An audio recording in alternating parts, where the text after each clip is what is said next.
You may have seen stories like this popping up recently where the Satanic Temple or various Jewish organizations are suing to say that abortion restrictions violate their religious freedom.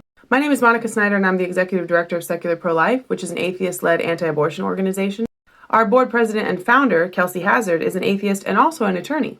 And she recently did a detailed presentation explaining the religious freedom objections to abortion restrictions and why she doesn't think they hold up. You can see the whole presentation on the YouTube channel for Rehumanize International here. But if you just want a quick overview, I've got you covered. The screen caps I'm going to be using are from the transcript of her presentation, which you can find on our blog at secularprolife.org. So Kelsey explains in a lot more detail in her presentation, but what we're concerned with here is the strict scrutiny standard. The strict scrutiny standard is when you have a law that is not generally applicable and seems to be focused on a particular religion or religious practice, and in order for that law to survive religious freedom challenges, it has to pass strict scrutiny. Strict scrutiny has two components. First of all, there has to be a compelling interest for the law. Secondly, the law has to be narrowly tailored, meaning the state is advancing that interest in the least burdensome way possible to religious freedom. So to clear up a myth, Satanists don't worship Satan, and they don't even believe Satan exists. Satanism is a naturalistic worldview, and it qualifies as a religion under the First Amendment. The Satanic Temple, which is suing against abortion restrictions, has 7 tenets, and one of them is that one's body is inviolable, subject to one's own will alone. The satanic abortion ritual isn't something where you have to get an abortion if you're a Satanist.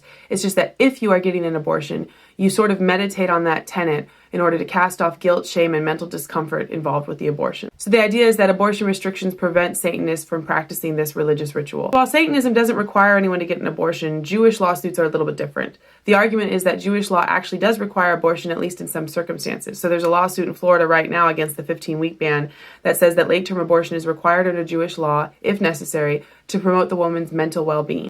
This is not a universal interpretation of Jewish law. There are definitely pro-life Jews, but that's what the lawsuit is saying. So then the question is whether abortion restrictions survive strict scrutiny. Do they have a compelling interest, and are they narrowly tailored?